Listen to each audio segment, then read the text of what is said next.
Hey yo, when I say 19, y'all say 82, 19, 82, 19. What up, y'all? It's the show off Statik Selektah. It's your boy Termanology. We out here hanging out with my girl with the Bad-Perm, even though her hair looks amazing. Make sure you check it out, man. Bad-Perm. We appreciate ladies that like real hip hop, and they appreciate us back. And right now you're tuned into Bad-Perm. Bad-Perm. 1982 was a great year for mankind. Hey, guess what? My dad cummed in my mom that year, sometime around January. About 1 October. I want to hear how you guys met. He was DJing, I was rapping. Nobody knew who we were. We were just local trying to get on, and you know, we just met up and for the love of hip hop, kept shaking. Term, I have a question for you. Since you and Statik go so far back, you've seen his rise in the industry. What's your proud papa moment? You mean like seeing him and just can't believe it? I'm so proud. Yeah. Shit, man, there's been so many, man. This guy's fucking making major moves, you know? He ended up working for Eminem on Shade 45. He ended up producing for Eminem.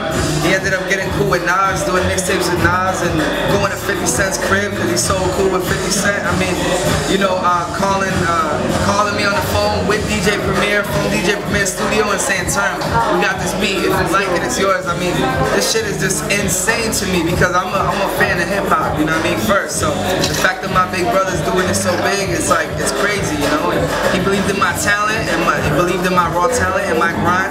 It took me along with him, so shit, man. That's it. 1982 to the world. Let's get it. What's your proud papa moment? I mean, every time he gets on a record like Meteor Hammer, where he gets on records with Ghostface and Action, and just bodies the record with people like, yo, he had the illest verse. And I'm not taking anything away from Ghostface Action, but you know, Term sees a song or a certain verse and wants to go, I want to be the best. Because everyone knows, you know, he wants to rap. He gets a lot of it. The influence comes from Big Pun. And what Pun did was Pun would go, alright, we got Raekwon, we got Fat Joe, we got whoever. Now I'm going to go in, blah, blah, blah. And that's what Term wants to do. And he does it. So it's amazing. But that's not taking away from Raekwon and Fat Joe.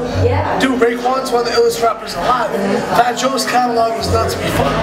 But at the end of the day, Pun used to take the show away on the songs. So I think that's what Term's blueprint is, where he gets on songs with Ghostface and Action and people like that. He wants to take the blueprint and be like, yo, y'all killed it, but I'm gonna do this. And that's really what it's about. That's what I'm gonna do. I mean, at the same time, if I get on an album with DJ Premier, Pete Rock, which many have happened now, which is a blessing, I get mentioned the names now, because a couple years ago I didn't get mentioned the names. Now when the album comes out, it's like production by DJ Premier, Pete Rock, Alchemist. They put my name a lot of times now. That's felt right. Yeah, no, I earned that though. For real. So I think it's the same thing with Terms, Steve's with that. So it's like, I'm coming for your neck, man. You have your own record label, Show Off Records. What do you find are the biggest challenges with running a record label? The challenge is dealing with the politics behind the distribution, because the average person doesn't understand. When you go to Best Buy and you buy an album, like, it's through a program. It doesn't matter what label it's on. Like, people joke, right? They go in Best Buy and see literally 100 Nicki Minaj albums. And they're like, damn, she's popping. It's 100 albums. She literally is selling that many albums.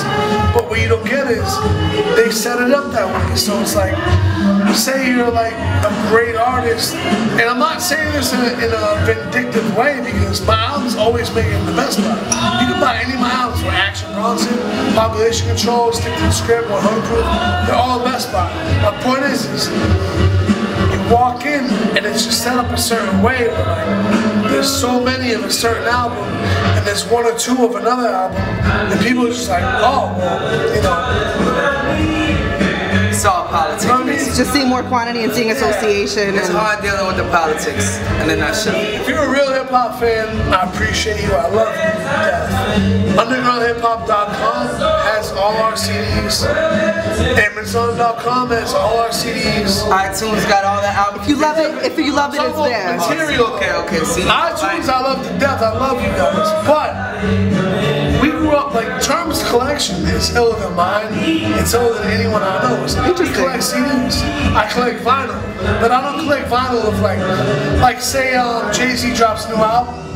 I definitely support it all day on the radio and all that. But I don't buy the actual vinyl. Depends what's going on. He buys the fucking everything. He buys the... I just love music, man. I feel like one day there's a chance that like somehow all this shit could just die down to the smallest level, and it's kind of like I'm holding on to those things that I love, them tapes that I had when I was a kid, the vinyls that Statik left in his house when he moved and I fucking picked up because I loved hip hop so much, the CDs that I worked as a fucking kid as a janitor at the store to pay my blood, sweat, and tears money to buy them Mobb Deep and the Wu-Tang and them albums I love. I'm keeping them shit forever. I don't give a fuck. If I'm the only person with a CD player left in the world, then fuck it, I'm that guy. Cause shit, keep it on shit. Point blank, the end of the story. Show off records we did. We love hip hop. 1982, Rex, JFK, Cali, all of us. We're just better than you at making hip hop. So we out.